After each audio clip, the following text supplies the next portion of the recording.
had a good time. Yeah. Thank you very much. I appreciate it. Hosts. Yay! Yay! Anyone wants to say a few words? I know maybe his parents want to say a couple words. Yeah, my parents are here, so I have to be rated G. So. Yeah, we want to thank his parents for coming in too. I think it's really nice that they're here to share this special moment with their son. And for producing him. That was fun. That was fun. No problem.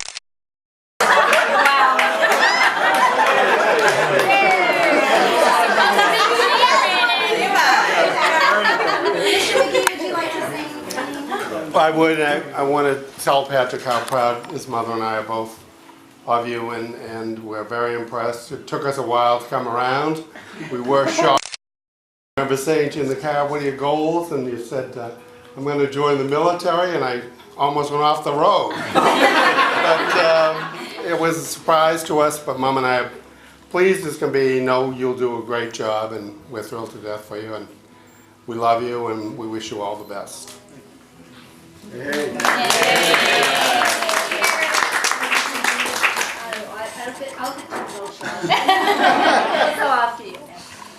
And we'd also like to invite his longtime friend, Jeff, who's going to have to pass the camera. Oh, come out here. Buddy. Say something nice. Pat and I met our junior year in high school in Massachusetts.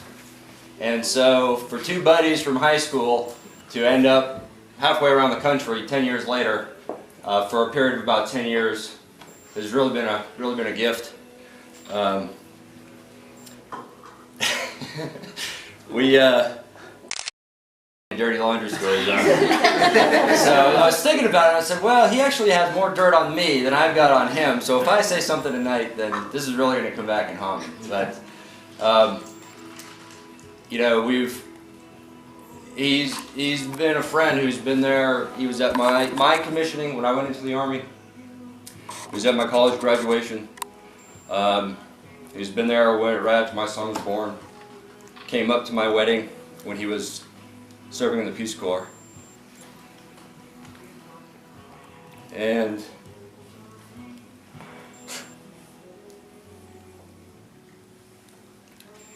you realize when you've known somebody for 20 years how special a treasure that is.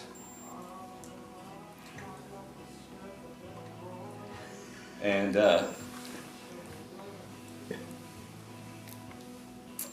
Pat, I'm really looking forward to being at your commissioning. To the next 20 years. Love you like a brother.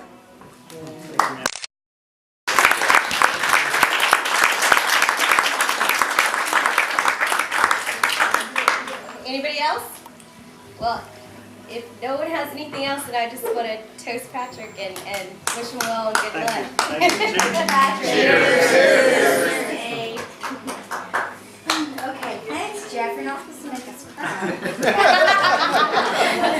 Well, we couldn't call ourselves Patrick's friends if we didn't give him at least a little bit of ribbing before we went off. So in your honor, Patrick, we sent in an email requesting people to contribute to a list that we call Top 10 Reasons Patrick is Joining the Army. But before we get on to the fun stuff, I do have something from Big Brothers Big Sisters. For those of you that don't know, Patrick is a very big part of the Big Brother Big Sister organization. He's been a big brother to Giovanni since 2002? Yep, 2002. And is doing everything he can to get that kid into college, and he's been helping him out with the Boy Scouts, earning his badges, what do they call them? Merit badges. Merit badges, yes. And so Big Brothers Big Sisters contributed this, and this doesn't quite fit with our theme, but since it's sweet, I'm going to go ahead and read it. This is from Mike O'Teeter, who's the Vice President of Program. He said, why Patrick is joining the Army?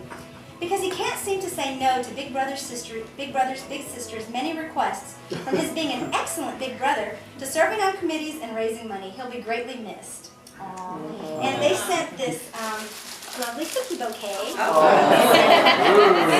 That's from the big one. That's from Charles Pearson, the CEO. Okay, great. Nice. Thank you. So, fun stuff.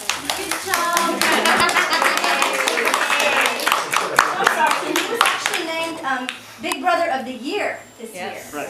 Which is a huge honor. And he won't be here to accept it because he'll be getting his butt kicked in boot camp. Right. I offered to have his dinner, but he told me I couldn't, so.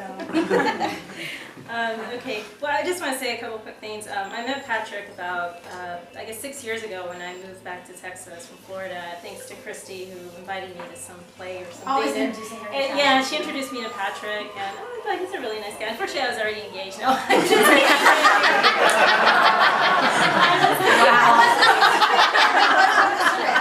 no, but we ended up becoming pretty good friends, and you know, my husband and I both shared many wonderful conversations with Patrick. And this is what I'll say about Patrick is that more than anything, he's a loyal friend. And even when you don't see him very often or you don't stay in touch very often with him, he never forgets certain details and he pays attention to detail. He's a really good listener and he gives really great advice. And but like I said, above all, he's just very loyal. So I'm really gonna miss him. Okay. Okay, well, can I say something too then? Okay. As I said, I'm here for myself. So Patrick has been involved with The Family Place, which is a nonprofit organization in Dallas, even though he lives in Arlington and is loyal to Fort Worth, obviously That's right. Tarrant County for Big Brothers Big Sisters. And I have worked at The Family Place for 8 years. And even though that a couple weeks ago I moved on to another organization, which I would have asked kindly that he would have, in addition to everything that he already supported, he has been a big help at The Family Place, which is a domestic violence organization in an auxiliary that they have there, Helping Hands. And there's been, David is here, he's part of Helping Hands, and there was some other ladies here tonight. And he's been a big help in sort of revitalizing that. New people on that board. I know that David is here, and he's the one that brought Patrick in. Thank you, David. My pleasure. And just a very special person, and will be missed. So thank you for everything you've done for the Oh, Family my Place as pleasure. well. Okay, so top 10 reasons Patrick is joining the Army. Number 10, spent his years in journalism doing character assassination. Figured actual assassination can't be that hard.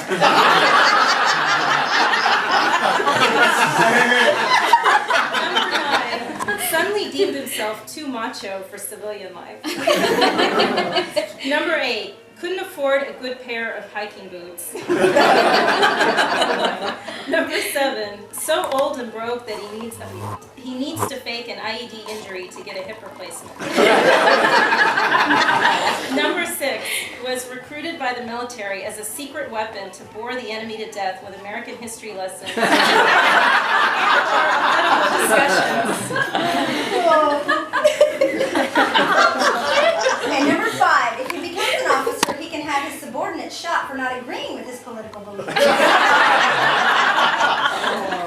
Number 4, even at the onset of middle age, he can still outrun guys half his age, i.e. pretty much all the other recruits. Number 3, couldn't mount a grenade launcher on his Honda Civic.